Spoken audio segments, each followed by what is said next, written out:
gerakan feminisme di Malaysia berkembang sebagai satu usaha untuk membela hak dan kedudukan wanita dalam masyarakat yang masih dipengaruhi oleh struktur sosial tradisional.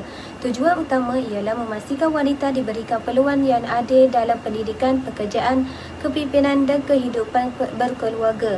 Dalam konteks negara, kita feminisme bukan sekadar perjuangan menuntut hak tetapi juga satu usaha untuk mewujudkan keseimbangan antara tanggungjawab keluarga, nilai budaya dan keperluan kemajuan negara.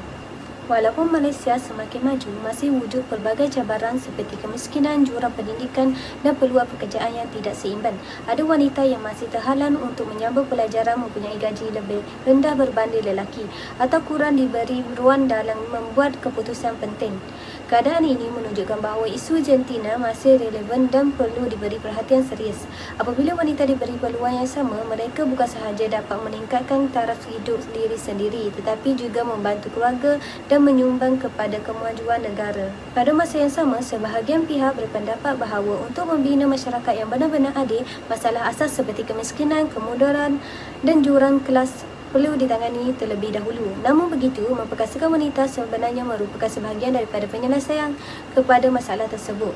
Apabila wanita diberikan pendidikan, sokongan ekonomi, keselamatan dan hak sosial yang jelas, mereka mampu membantu mengurangkan kemiskinan, meningkatkan kesejahteraan keluarga serta mewujudkan masyarakat yang lebih harmoni dan seimbang.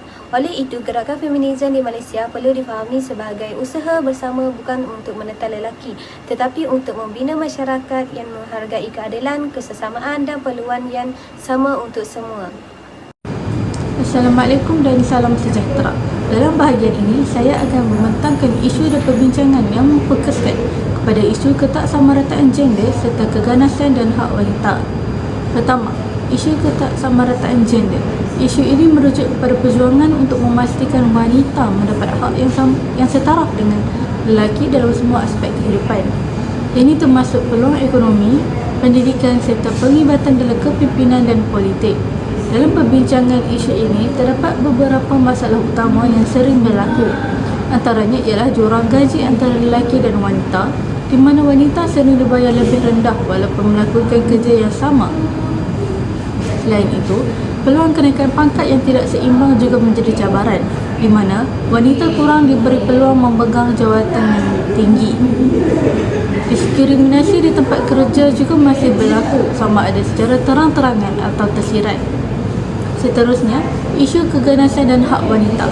Wanita sering berada dalam keadaan terdedah kepada keganasan, sama ada di rumah, di tempat kerja atau di ruang awam. Keadaan ini bukan sahaja menjejaskan keselamatan fizikal, malah memberi kesan kepada emosi dan mental mangsa. Dalam perbincangan isu ini, antara cabaran utama ialah kurangnya kesedaran masyarakat tentang hak wanita. Selain itu, stigma sosial menyebabkan ramai mangsa takut atau malu membuat laporan. Oleh itu, terdapat keperluan yang mendesak untuk menyediakan sokongan seperti pusat perlindungan, perkhidmatan kaunseling dan bantuan BOMAN bagi membantu mangsa mendapatkan keadilan dan perlindungan. Kesimpulannya, kedua-dua isu ini menunjukkan bahawa ketaksamarataan gender dan perlindungan hak wanita masih memerlukan perhatian serius. Kerjasama semua pihak amat penting untuk mewujudkan masyarakat yang lebih adil, selamat dan sejahtera untuk semua. Sekian, terima kasih. Assalamualaikum dan salam sejahtera. Saya Nur Alia Syazwani binti Abdul Latif, nombor metrik C24A2292 daripada kelas L3, grup 6. Hari ini saya akan membincangkan isu dan perbincangan soalan yang dipilih, iaitu soalan nombor 6. Isu yang pertama ialah persanggahan nilai budaya dan adat tempatan. Malaysia mempunyai masyarakat yang berteraskan adat, budaya timur dan sistem kekeluargaan tradisional yang menekankan peranan berbeza antara lelaki dan wanita. Oleh itu, perbincangannya ialah sesetengah aliran feminisme moden menuntut kesamarataan mutlak dalam semua aspek kehidupan, termasuk peranan dalam keluarga dan masyarakat.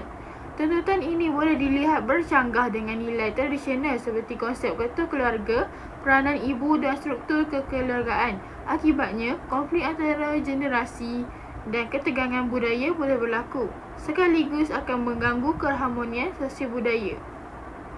Isu yang seterusnya pula ialah ketegangan antara hak individu dan nilai agama. Isunya, feminisme sering dikaitkan dengan tuntutan kebebasan individu yang luas, termasuk dalam isu perkahwinan, perceraian dan peranan gender. Oleh itu, perbincangannya di Malaysia, agama terutamanya agama Islam memainkan peranan penting dalam bentuk norma sosial dan undang-undang.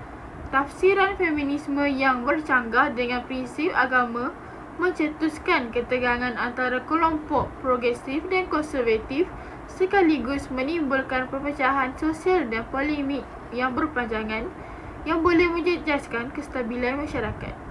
Assalamualaikum warahmatullahi wabarakatuh. Nama saya Nufri Najwa binti Muhammad Hazrin, C24A2081. Seterusnya saya akan membentangkan slide berkenaan dengan penerapan teori. Penerapan teori yang ada di Malaysia, saya ambil 3, iaitu penerapan teori liberal, penerapan teori radikal dan juga penerapan teori Islam. Yang pertama ialah feminism liberal. Feminism liberal ini ialah aliran yang paling dominan lah dekat Malaysia yang kita selalu tengok. Mereka ini mereka ini apa yang mereka inginkan? Mereka ini menginginkan hak sama, kesamarataan setiap individu, tak kisahlah jantina, sama ada lelaki ataupun perempuan. Antara isu yang sedang mereka mempertengahkan ialah isu hak kewarganegaraan bagi ibu yang berwarga negara Malaysia. Seperti yang kita tahu, jika sekiranya ibu itu melahirkan anak mereka di luar negara, peratus untuk anak mereka mendapatkan kewarganegaraan Malaysia adalah amat rendah dan susah untuk mereka dapat. Jadinya, secara tak langsung, isu ini ia seolah-olah mencabar struktur perundangan yang dianggap diskriminatif terhadap golongan wanita. Yang kedua ialah feminism radikal. Feminism radikal ni ia melihat bahawa punca penindasan wanita ni bukan sekadar dari aspek undang-undang, tapi ianya juga dari dalam sistem patriarki yang mendalam dan yang ada dalam budaya kita. Gugatan ini mereka mempersoalkan kawalan sosial terhadap tubuh wanita, termasuk isu autonomi dan juga autonomi tubuh mereka dan juga isu reproduktif. Dekat Malaysia ni ia sering bertembung dengan nilai-nilai moraliti awam dan juga doktrin agama yang menekankan kesantunan dan kawalan tingkah laku wanita. Feminism yang ketiga ialah feminism Islam. Aliran ini mereka menggunakan kerangka kerja ihtijaj dan menggesa pihak kerajaan mentafsir semula teks Islam dalam tapi dari sudut pandangan hak sama rata. Jadinya, secara tak langsung, perkara yang mereka ketengahkan ini dianggap menggugat kerana ia masuk ke dalam ranah autoriti agama. Dan juga ia secara tak langsung telah mencabar tafsiran tradisional mengenai poligami, nafkah dan juga kepimpinan wanita kerana ia dianggap seperti mencabar kestabilan institusi agama yang telah menjadi teras identiti Malaysia Muslim. Assalamualaikum warahmatullahi wabarakatuh. Saya Nur Atika Najihah binti Muhammad Rizwan, nombor matrik C24A2484 dari kelas L3.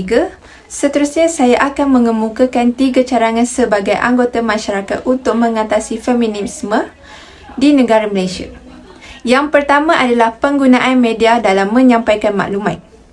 Media memainkan peranan penting dalam menyampaikan maklumat secara berhemah, khususnya dalam isu sensitif seperti feminisme.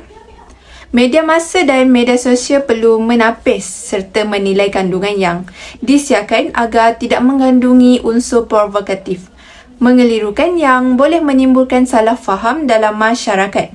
Penyampaian maklumat secara berfakta, seimbang dan beretika amat penting bagi memastikan masyarakat menerima maklumat yang tepat serta mampu berfikir secara rasional.